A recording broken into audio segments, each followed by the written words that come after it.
Wow, আচ্ছা ঠিক আছে, দেখি তোমার 770 টাকা আদৌ 770 আছে নাকি তারও কম। দেখি দেখি, দেখাও দেখাও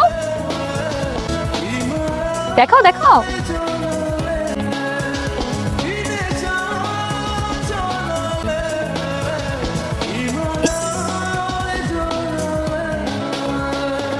আচ্ছা নোংরা কেন ওর টাকা?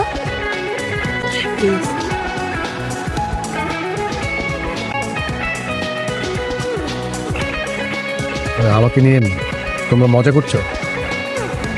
মজা করছি? আমরা মজা করছি? আর তুমি কি করেছো? তুমি অনুরূপকে বলেছো তুমি নাকি আমাকে ভালোবাসো। হ্যাঁ বলনি? হ্যাঁ বলনি? জি বলেছি। হ্যাঁ এবার বলো, এখন তোমার মনে হচ্ছে